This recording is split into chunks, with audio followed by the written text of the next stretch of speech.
Hello everybody, welcome to another daily dose of gaming news and all that good stuff. And as always, I'll always publish on Rumble, which at this time seems to be syncing everything up now.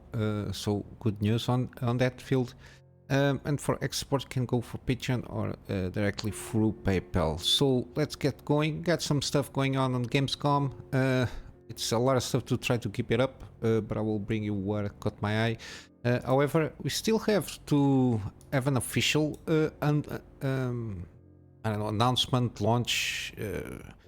We don't know for sure if they are going to announce they are going to launch, or if it's going to, when they announce, they're going to be basically a launch on that day at Gamescom of the 7800 and 7700 XT GPUs. We got some like teasers on some stands on the booths there from I'm not sure, Gigabyte, Astrox, I'm not sure.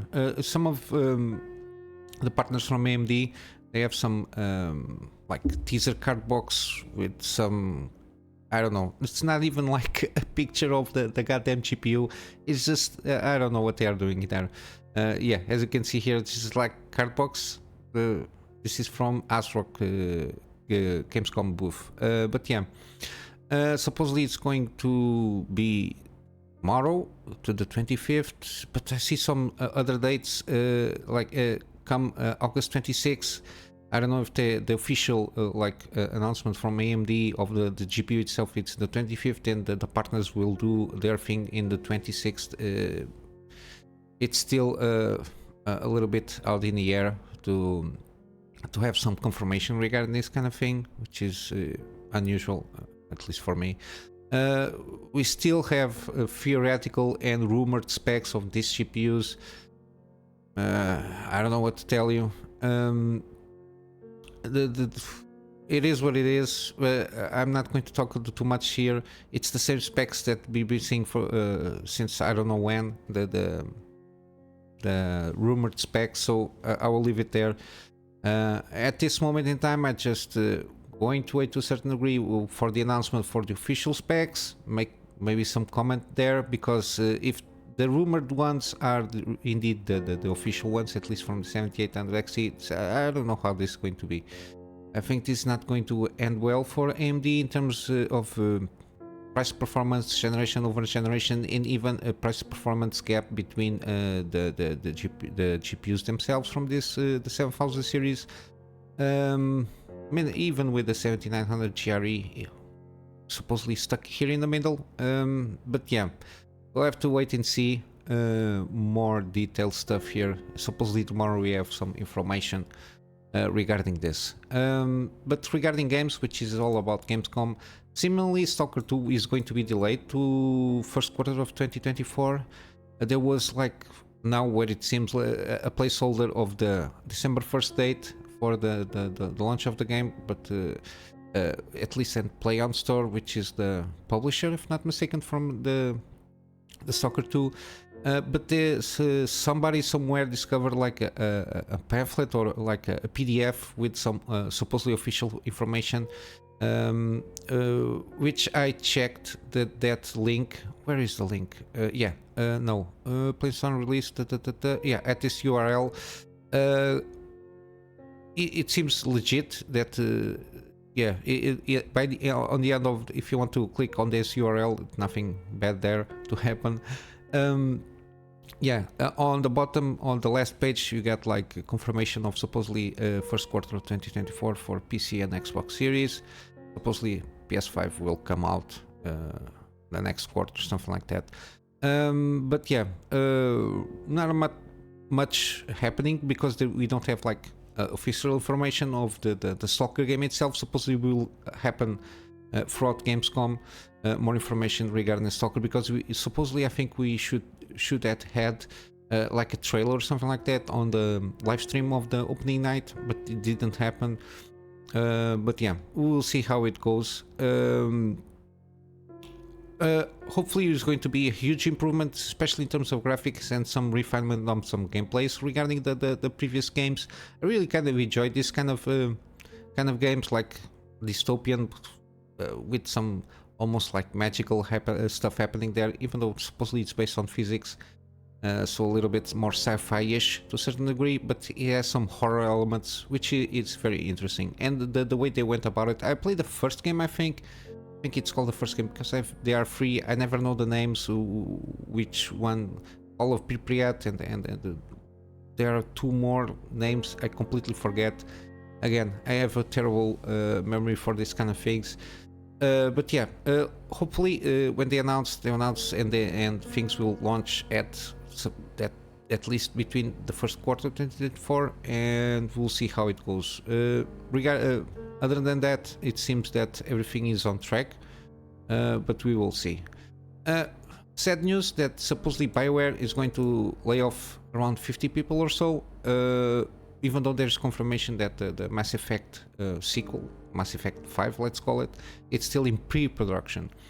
The CEO or general management, Gary McQuay from BioWare, made a statement, part of the transition. They basically, it's what a lot of companies are doing, which is trying to skim off some of the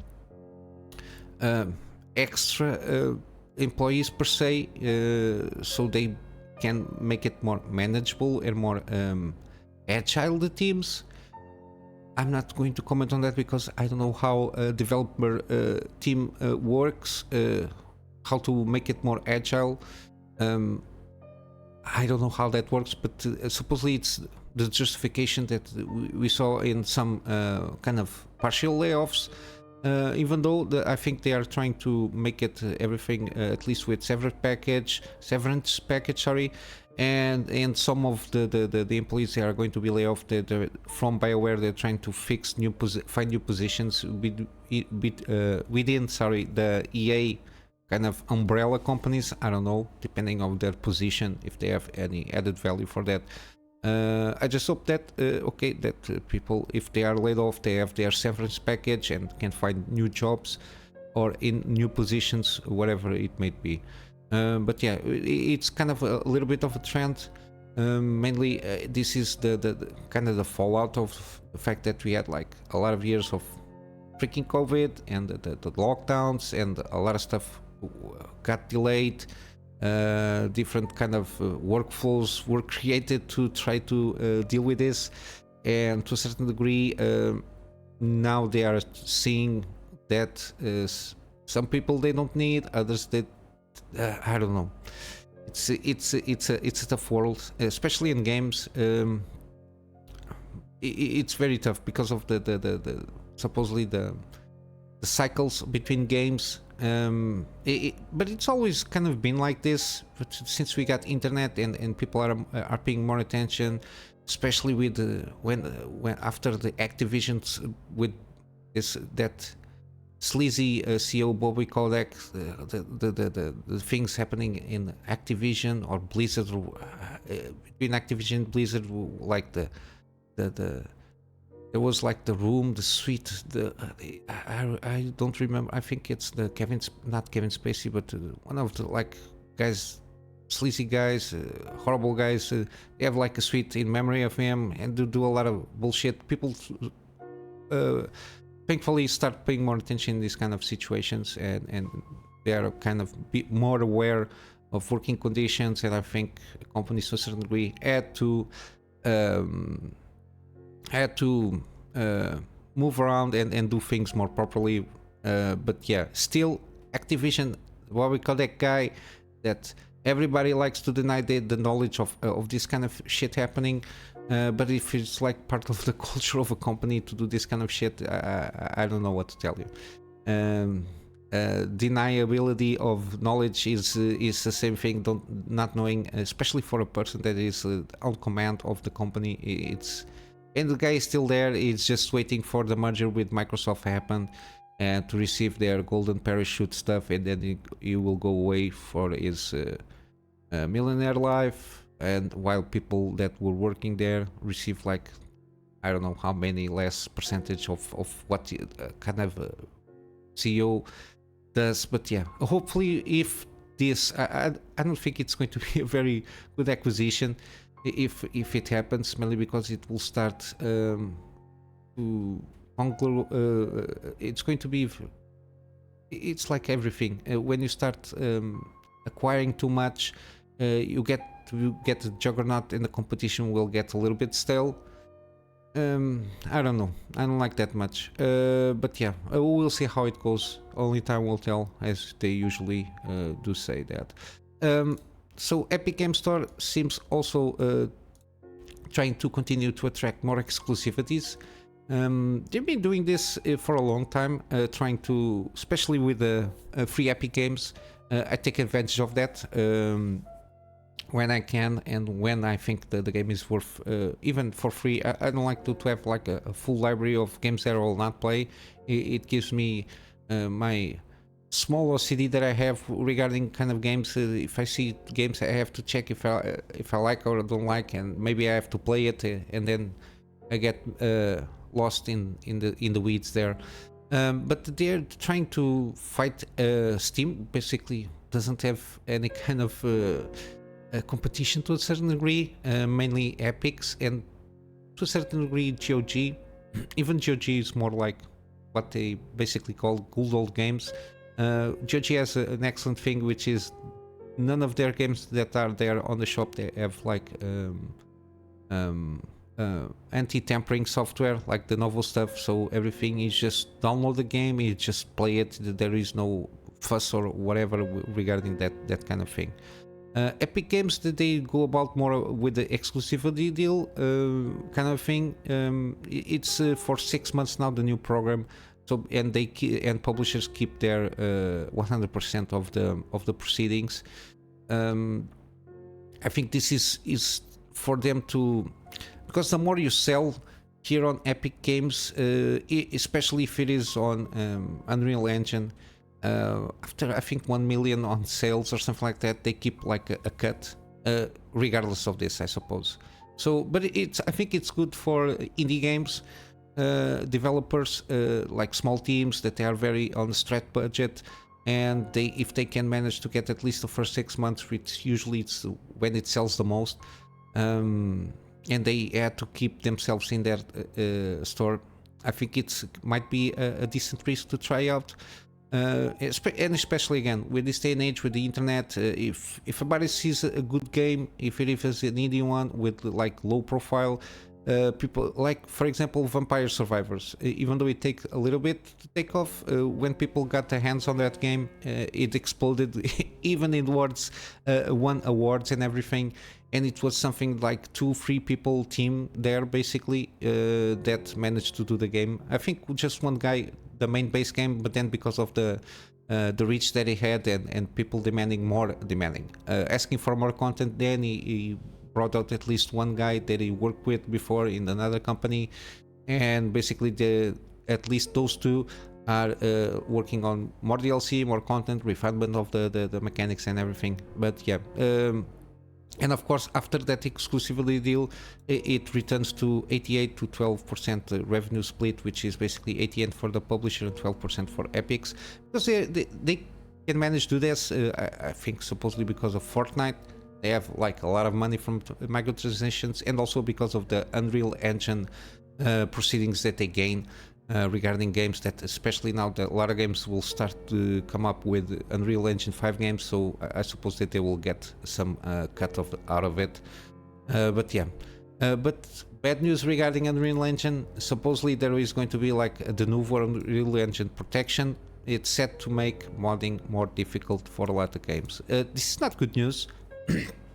I don't like anti-tampering software, mainly because especially Denuvo affects especially the performance of a game. It hurts the software, especially if you have like lower end PCs.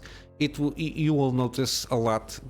Sometimes you can notice a lot the fact that there is like a decrease in performance on the game, which supposedly doesn't have to, should not happen. Basically, this kind of thing is special for the Unreal Engine, and supposedly it's a solution that is easy to integrate into any game on the binary level and will prevent users from data mining attempts, block cheaters, protect game data files against decryption, block usage of in-game debug consoles and conceal entry points to deter game modifications. This is a lot of stuff that they are basically putting the code into a safe and never to be touched, which is not good, because to a certain degree it will make it extremely difficult for developers even to access the game's files, if not even impossible. At least this is the thing that is happening here. So this is so aggressive that if it might happen that developers will have even more difficult access. For example, if you want to update the game, launch patches or something like that, I suppose it's going to be even more difficult. I don't know what they're thinking about here with these corporations thinking they are protecting IPs. For sure, the same way that Denuvo launch a lot of games. Denuvo doesn't launch any games, but a lot of games launch with Denuvo. When people when they want, they will crack this thing up. And now, especially, I don't know if how much AI is going to influence this in terms of cracking. I don't know if those huge teams that crack codes and crack the games, then you get access on the free. Access for free on the interwebs if you look for it. I don't know if with these kind of things they're going to crack this thing regardless. If this launch and when it launch, or for sure it will take a little time to crack the thing up, but then I suppose it's a matter of time for you, if they really want to just crack this up, deactivate or remove the software itself. For people at least the owners to mod the game as they please, because this is to a certain degree a battle of IPs, because they think if you alter a little bit, you're altering the IP, it's not the way it's meant to be. People just want mods to improve the games, and that's it. They are not going to try to steal anything. It's not the mentality of modders. But yeah. This basically, again, it's only been revealed. We don't know when and if it's going to be implemented, but it's bad news all over the place for everybody. But good news, we got Pacific Drive, we got a story trailer this time, so we now know a little bit of information. I advise you to watch if you're interested in waiting for this game. This game caught my eye mainly because of the fact that you going through this kind of station wagon here, trying to figure out a way out of the what they call it, how they call it, the zone. It's a zone, but the Olympic exclusive zone. That's it.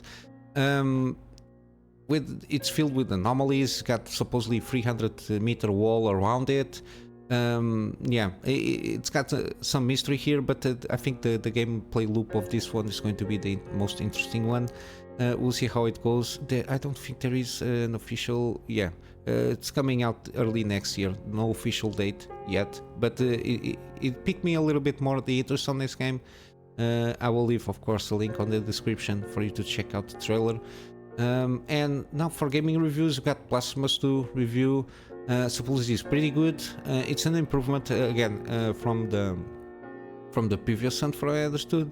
But yeah, we got the Facts for Life review here. No video on that review, I think. Still, let me check. Yeah, you got you got the video here for the review if you want to check out. And also Armored Core. Facts for Life didn't launch their review yet, but I saw at least some scores, and it's on this kind of 8.5 or better or higher, let's say, in terms of how the game is being scored. I just brought this one from the WCCF Tech because I find it funny, the negatives here, because of how the game was developed with a certain and they've been telling people all over the place, which is and if you're not accustomed to the Dark Souls kind of a feel, which is struggling throughout the game, especially on the first time that you play a game, you're doing something that it's out of the ordinary. The cons here, it's like many encounters feels impossible to get through unscathed. Yeah, the purpose of that is it's not to get through the encounters to pass them through unscathed. You're going to get beaten all over the place. AC parts skew more towards sake of balance, and very few weapons feel like best-in-class outliers. Yeah, that's the purpose of the game, is you have to figure out the game is balanced in a certain, and they told us in several interviews this is not going to be like you have to find that one weapon that is going to do it all on a class. This is something that you need to fine-tune with all the parts within the AC, so you can play it in your style, and it's balanced in that way from the get-go. I don't know why they are complaining about it. No save transfers for PS4, PS5 to PS5. Okay, this, I think it's a technical issue, I don't know. S ranks only obtainable during mission replay. One of the things that, at least from my perception, is Armored Core is one of those games that you will want, to a certain degree, have a lot of replays of those missions to fine-tune yourself, to get the perfect S ranks. That's the purpose of getting an S ranks. If you getting S ranks all over the place at first try, something is not right. The game is not well balanced, because the purpose of this game is to replay some of those. It's one of the game loops is replaying the missions with different kind of weapons, kind of setups. That's the purpose of one of the things that people like more about Armored Core. At least that's my perception. And then punishing and draw out AC duels over an instant if the player shows hesitation or loses focus. One of the things, if you're supposedly want to be immersed in the game, is you're fighting a freaking giant robot, and if you show hesitation or loses focus, if the other person doesn't do the same, you're going to get killed. That's one of the things that the game is based on. It's fighting your way it's fighting for your life. If you lose focus or hesitate whatsoever, it's like kind of in the movies, you just get killed. It's like the villain. I don't know what to tell. This kind of complaints, it seems a little bit, I don't know. I'm not going to call out the reviewer, but I don't know if how much of this has effect on the score. I'm not a simple on From Software, but I think this game is going to be a very pretty good one. But it's what people sometimes complain about. It's funny to me. But yeah, it seems that the game is pretty good. 8.5 around that value. It shows that they don't usually, From Software doesn't miss on this kind of on the games that have been launching, at least to my memory. Not all of them are perfect, of course, and I think this is the case also. That is not perfect, but it's I think it's going to be one of those that is going to make a resurgence of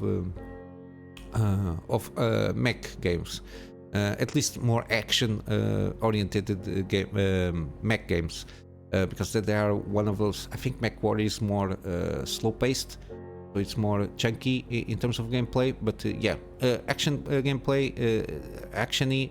I think this is going to be a pretty good franchise that is going to be resurrected to a certain degree, because it's been at least 10 years since the last Armored Core game. I think it's going to be a pretty good resurgence of this franchise, and then they have one more they can expand on and try to work on this franchise with new ideas, refine it, and bring more people to it. Now I'm going to do some games that are supposedly showing off on Gamescom that you might want to at least wishlist it at the moment and wait for a deal. Fort Solis, I didn't see any reviews for it. It got launched yesterday, or I think yesterday or 2 days ago, depending on your time zone. Supposedly this is like a story-driven one. I mentioned this game a few times already. Got interested on this. We'll see. At least at the moment it's got mixed reviews, around 65%, which is not that bad. I have to check reviews.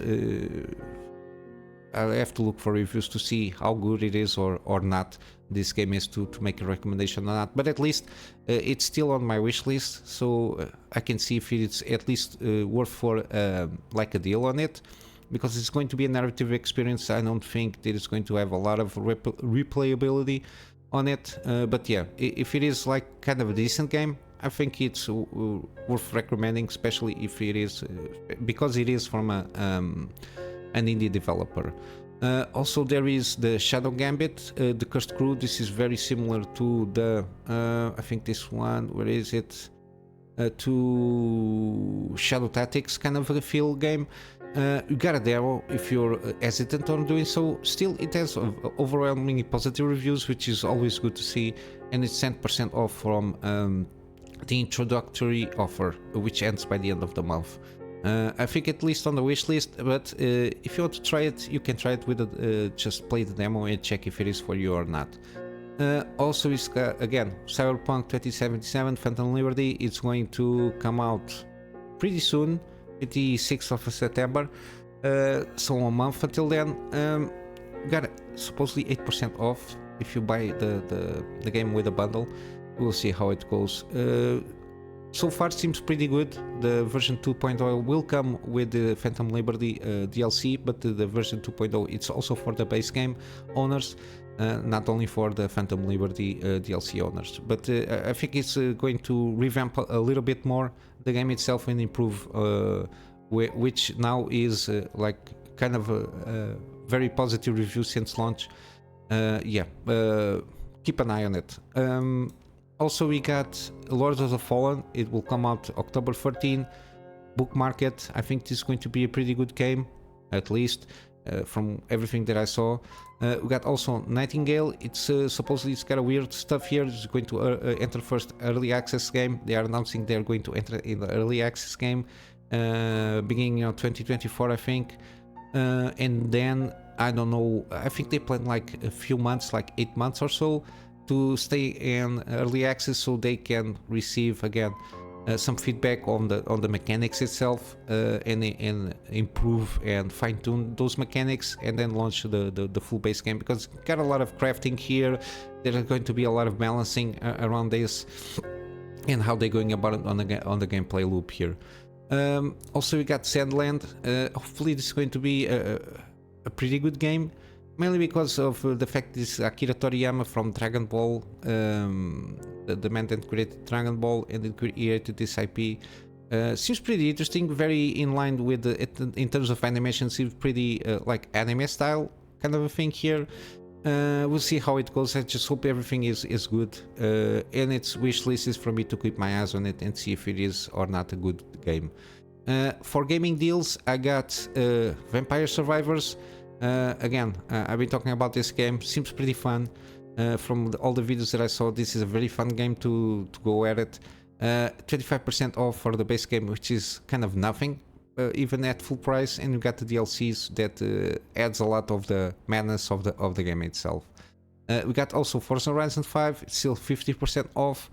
The premium edition, supposedly you get the like all the DLCs for the price of the base game without discount, which is usually good, even though I don't like very much this kind of a business thing here. But yeah, it's the conditions, and I think it's not that bad. Also, Dying Light, there is the definitive edition, definitive edition is the one that you want. 80% off, $10. I think it's still a pretty decent game, especially with all the add-ons. The story is not the most groundbreaking thing in the world, but it gives you kind of the hook for you to explore Haram, I think it's called the city. Yeah, I think it's a Haram or something like that. I don't know. And lastly, we got Shadow Tactics Blades of the Shogun, which is similar to the ones that I saw, Shadow Gambit. You also have a demo for this, but it's 90% off. I think it's you just buy it and then try it. If you like this kind of games, I think this one is an excellent one. But again, you got the demo to try out and see if it is for you. And yeah, basically for today regarding gaming news, I will be launching another unboxing one later. And yeah, I also published a video yesterday regarding the gaming series. Please check that out to get more info of what I'm planning to do. And basically this is it for today. I'm just going to leave it here for the Patreon stuff as a reminder. And as always, If you enjoyed, just give some of the feedback in the comments below, and I hope you have a wonderful day, and I will see you in the next one. Until then, Kunamy Master out.